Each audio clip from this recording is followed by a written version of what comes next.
Abang ini terkenal banget Bang. Abang ini adalah gubernur yang 5 presidennya Bang. Dari Pak Soeharto, kemudian Pak Habibie, Gus Dur, Mega, SBY. Bangga nggak sih Bang dengan sebutan gubernur 5 presiden? Itu kalau saya menilai pengalaman saya itu bukan satu kebanggaan. Itu adalah citra babak belur negeri ini kan gitu kan. Nah presiden bolak-balik ganti itu kan berarti secara politis itu lagi tidak bagus gitu. Tidak stabil gitu.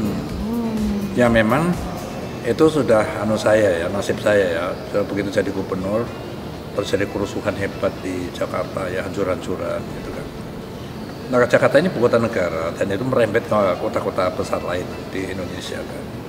Dan awalnya itu krisis ekonomi ya pada tahun 96, terus terjadi krisis politik pada 98 ya. Nah itu terus berakumulasi menjadi krisis multidimensi gitu. Termasuk krisis moral kan terhadap masyarakat kita ya, masuk ke era yang belum pernah terjadi di Republik ini kan sepanjang umur negara kita ya, namanya era reformasi ya, yang ditandai dengan demokrasi yang sangat bebas lah gitu kan. Nah masyarakat ini belum siap menerima itu kan, jadi lalu menerjemahkan seakan-akan demokrasi ini apa saja boleh gitu kan. Itulah yang terjadi di ibu kota kan. Seperti kamu lihat ya, waktu itu 98 itu kan terjadi pembakaran di mana-mana, apakah itu toko-toko ya, apakah itu mobil-mobil di jalan gitu. Jadi saya itu mengalami hal yang paling pahit ya pada awal jabatan itu, karena dengan kondisi seperti itu tidak ada uang gitu di anggaran Jakarta itu kan. Untuk gambaran aja ya, tahun pertama saya menjabat 98 itu APBD DKI Jakarta itu 1,7 triliun ya, dengan nilai rupiah kita 15-16 ribu.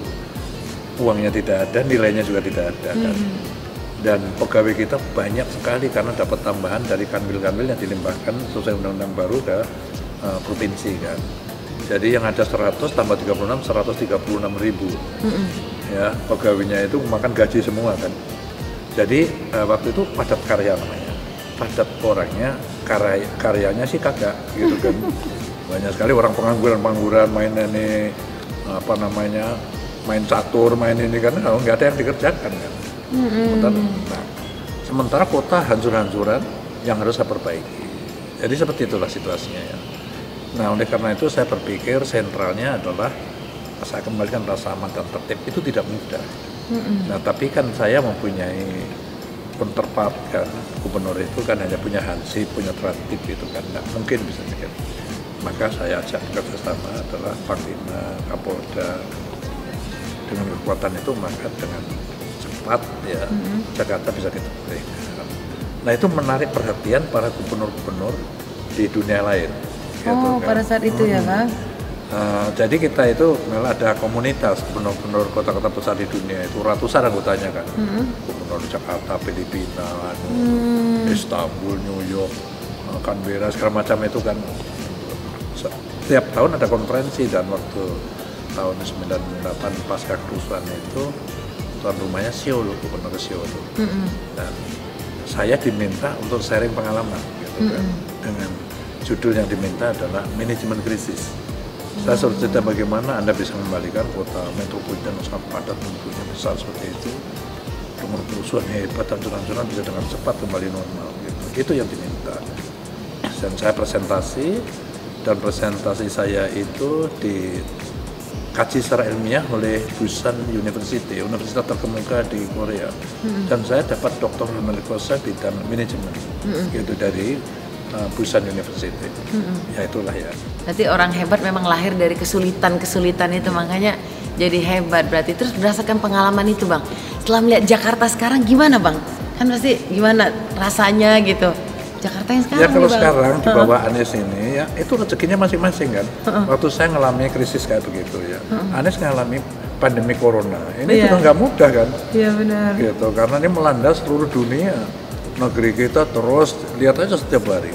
Mulai dari 200, 300, 500, 600 sampai sekarang 1000 sampai kemarin nembus angka 2600 itu kan sudah luar biasa bahayanya pandemi ini.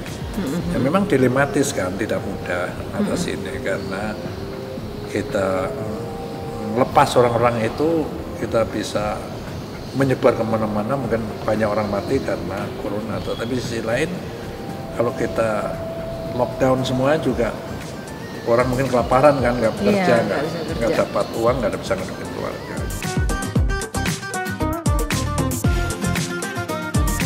Terus Bang, masalah klasik Jakarta Bang, banjir Bang. Nah, gimana tuh menurut Abang tuh solusinya? Gini ya, memang secara geografi Jakarta ini tidak tepat gitu bagi negara. Kotanya pantai, kota pantai banyak, Tokyo pantai, Pulau Kuala Lumpur pantai, gitu.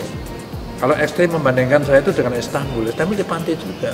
Tetapi pantai habis itu turun ketinggian gini lah, kotanya di sini gitu kan. Benar, memang tidak pernah dapat rob dari anugerah kita ini. Udah pantainya flat gini, datar gini ya, dengan Jakarta ya, artinya banjir itu satu dari rob ini tadi. Yang kedua karena ada 13 sungai yang mengalir dari selatan, kan ini Rumah Salam kan, dari pegunungan gitu dia mau ke laut itu sungai itu kan lewat Jakarta 13 sungai kan, itu dari sedikit 13 sungai. Nah terus yang ketiga karena juga 30% Jakarta ini di bawah permukaan air laut, maka kebutuhan lokal pun sudah banjir. Gitu. Tetapi tidak berarti tidak bisa kita selesaikan. Sudah kita bikin blueprintnya, gitu. Bagaimana rob kita dengan membangun giant sea wall, gitu kan. Ini kan aku belajar dari Belanda. Saya undang expertnya, gimana Anda itu negeri dikepung laut nggak pernah kena rob itu kan. Dia konsep itu ada konsepnya. Berarti kalau diikutin blueprint itu aman sebenarnya ya, mengatasi yang hutan lokal tadi 30% itu gimana kita pasang pompa air, kita sedot, kita buang ke sungai yang paling dekat, buang ke laut. Dan itu sudah dilakukan kan, dari gubernur-gubernur itu ditambah-tambah pompanya kan. Nah yang paling sulit menyelesaikan 13 sungai yang ada ini tidak cukup. Kesimpulan saya yang penting ini tidak cukup diselesaikan di hilir oleh gubernur DKI sendiri. Misalnya Gunung-gunung bagus, sungainya sudah dilebarin semua, padahal masih belum juga kan. Andai kata sudah terjadi, tidak tetap banjir kalau tidak kendalikan di hulu, gitu kan. Pada saat curah hujan besar akan tenggelam juga Jakarta. Nah konsepnya bagaimana? Karena sungai ini lewat 3 provinsi, Jawa Barat, Banten, Jakarta. Maka ini tugas pemerintah pusat, gitu. Bikin situ sama pada saat hujan deras ini untuk menampung air, kantong air, ya. Pada saat kemarau untuk tabungan air baku, air minum, ya, untuk irigasi pertanian, untuk rekreasi, ya, untuk sport, gitu kan. Jadi kegunaannya bukan tidak ada gunanya, gitu kan. Tetapi kan nggak bisa dicampur oleh Gubernur DKI karena tanah orang lain, dari orang lain kan, oleh rakyat itu sekadar ekonomi pusat yang harus melakukan itu. Dan sudah ada konsepnya, ada gambarnya, gitu. Iya, jadi sebenarnya kalau ngikutin blueprint aja, udah yang abang tinggalkan sejarah itu udah aman ya bang. Terus sejarah abang lagi yang paling luar biasa bang, Transjakarta. Sempat di demo, tapi ternyata jadi kebanggaan DKI bang. Iya, kan dulu biasa. Di demo-demo sekarang jadi primadona tanpa masyarakat. Primadona. Jadi supaya diketahui, waktu saya 5 tahun pertama ya, dari tahun 97 kan saya dilantik ya, dari 97 sampai 2002, itu dengan kondisi yang saya ceritakan tadi kan. Iya, kondisi yang sulit. Duit tidak ada, ya, gitu, orang lagi liar, kayak kuda liar semua sulit dikendalikan. Itu judulnya ada survival aja saya, bagaimana mempertahankan ibu kota ini bisa berfungsi ya, sebagai kota internasional ya. Diplomat merasa aman di sini, itu saja tingkat itu. Jadi bangunnya macam-macam udah pasti nggak akan bisa nyambung. Nah periode kedua 2002 sampai 2007 itulah saya mulai berpikir, termasuk transportasi saya pikir, kenapa Jakarta ini macet kayak begini kan gitu kan. Nah karena itu lalu tindakan saya pertama, saya melakukan studi banding Jadi pemimpin jangan merasa paling pintar, ngerti semuanya. Pemimpin apa saja termasuk gubernur, itu keliru menurut saya. Itu sudah 50% pemimpin itu gagal kalau merasa dirinya pintar. Saya jadi gubernur, latar belakang saya ada militer, Kopassus lagi kan. Jadi kalau olah kemiliteran, olah peperangan, aku biangnya. Ahlinya gitu kan. ya Bang. Tetapi begitu bicara yang lain, orang lain yang biangnya kan. Nah ini yang saya cari. Untuk saya sedot pikirannya itu, ternyata apa nih Mas? Jadi belajar dari ini, Kamel, dari kata-kata mutiaranya Sun Tzu. Sun Tzu itu ahli strategi Cina abad ke-13. Gitu. Jadi apa yang dia ngomongin gitu. Salah satu kata-kata yang terkenal, kenali musuhmu, kenali dirimu, 1000 kali perang, 1000 kali menang, kata dia. Nah itu saya terjemahkan gimana? Di peperangan udah jelas kan, musuhmu udah jelas itu mau saya serang. Posisinya gimana, tentaranya kayak apa, penjornya kayak apa, medannya kayak apa, itu kan saya kenali itu kan. Diriku, pasukanku segini, sekian brigade kan gitu, senjata kayak gini. Nah gitu. Jadi bagaimana aku menyerang rebut sasaran itu kan gitu. Nah setelah jadi gubernur, orang sipil, kenali dirimu, gubernur. Dalam perangkatnya ada dinas-dinas, ada wakupada, asisten-asisten itu kan perang dirimu kan. Musuhmu masalah. Kan gitu. Dalam konteks ini transportasi, kenapa macet? Nah saya harus tahu A sampai Z baru aku bisa nyerang dia dan selesaikan dia kan gitu kan. Nah siapa? Cari ahlinya kan gitu. Jadi ini rapat tercepat pertama kan. Ahli-ahli transportasi itu sudah mengumpulkan rapat pertama dengan gubernur. Jadi tak slide aja, tek, dia kan bunyinya. Mengapa Jakarta macet? Tolong dijawab oleh tim ini. Nggak ada 5 menit selesai rapat. Tapi jawabnya berbulan-bulan, nah, gitu kan. Jawab berbulan karena itu aku tahu A sampai Z macet kan. Ternyata perbandingan kendaraan umum dan kendaraan pribadi itu 80% kendaraan pribadinya, 20% kendaraan umum. Ini terbalik. Gitu. Saya kejar lagi sama tim. Kenapa mereka nekat membawa mobil sendiri? Tetangga kita di Tangerang keluar Bekasi. Bensin keluar banyak, waktu bayar tol. Terus dijawab, udah disuruh naik apa Pak Gubernur kecuali kendaraan sendiri. Kalau begitu harus kita akses, ngerti nggak? Konsep ini jaringan transportasi ini harus mengakses ke tetangga kita. Supaya kalian paham gitu. Jadi konsep ini bukan konsep ngawur-ngawuran gitu kan. Nah, saya cerita lagi modanya apa? Silakan. Sekali lagi mau saya adalah basicnya massal terintegrasi antara moda. Lalu bisa mengakses tetangga kita. Itu dapat selesai. Bikin lagi kan dia kan. Nah setelah dia bikin sedangkan minggu, aku ingat berapa sebulanan lah gitu kan. Konsep itu jadi kan. Kemudian di expose di depan saya. Dari Wagub semua yang tak suruh ikut semua dinas-dinas. Ini jam 9 kita rapat.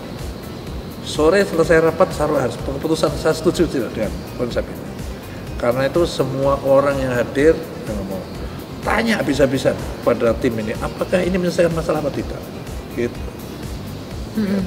Jadi ini aku mimpin jadi gubernur itu kayak mimpin perang sama ya Bang? Sama aja, cuman masalahnya rada beda dikit aja kan. Iya. Musuhmu jadi masalah kan, dirimu ya sama aja. Kalau dulu Panglima Jenderal, sekarang gubernur kan gitu, sipil dengan perangkatnya kayak gini. Mudah sekali bagaimana mengalahkan persoalan itu. Jadi ini udah otomatis lah itu tertuntun seperti itu berpikirnya kan gitu kan. Nah karena itu kita harus pandai melibatkan orang-orang yang memang pintar di bidangnya. Expert di bidangnya. Kita yang menentukan, memberikan petunjuk perencanaannya. Itu tadi kan, basicnya massal, terintegrasi, mengakses kita itu kan petunjuk saja. Mereka yang ngarang kayak gitu. Gunanya profesor kan memang mikir yang umat-umat. Aku kan bukan profesor kan gitu. Aku makan yang sudah jadi aja kan gitu kan. Nah itu sekali lagi konsepnya intinya itu busway yang sekarang dikatakan Transjakarta itu ada di daratannya, ada 15 koridor.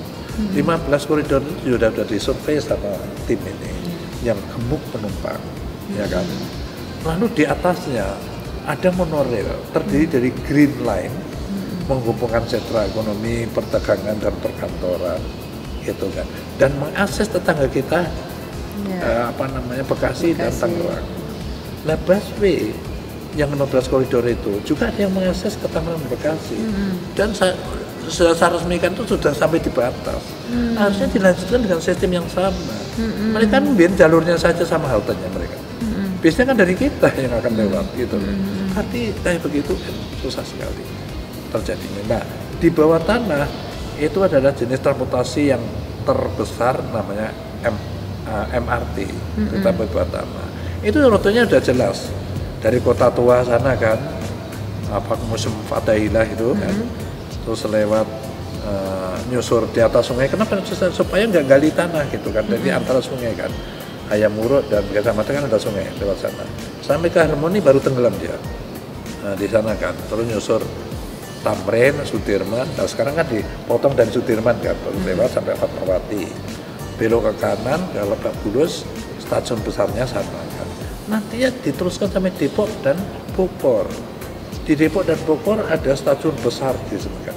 Jadi orang-orang Depok yang diceritakan tadi tiap hari naik mobil itu tadi, dia parkir di stasiun itu, diparkir, diantarkan anaknya atau istrinya, dia naik MRT. Gitu. Bogor juga sama gitu. Maka terpangkas mobil itu. Nah orang-orang di dalam kota yang 80% itu juga akan terkikis habis. Kita kasih aturan supaya dipindah ke kendaraan massal itu tadi. Hanya saya ngomong, ini kan kendaraan umum itu kan public service, gitu kan. Jadi kita jangan cari untung dari situ, saya ngomong gitu. Keuntungan kita tidak langsung. Ini kan debat di DPR. Bagaimana 3.500 zaman saya itu sampai sekarang dipertahankan terus keliling Jakarta. Bagaimana rumusan ekonominya? Ya karena kita subsidi, gitu kan. Nah terus keuntungannya di mana Bang? Keuntungannya orang pindah semua ke mobil transportasi kita. Berapa juta mobil diparkir di rumah? Berapa juta galon dihemat bensin itu? Itulah keuntungan kita secara langsung, kan gitu kan. Nah, waktu sudah saya meyakini ya bahwa ini menyelesaikan masalah, terus saya berpikir begini, ini keadaannya lagi kayak gini. Ini kayak begini kan perlu investor.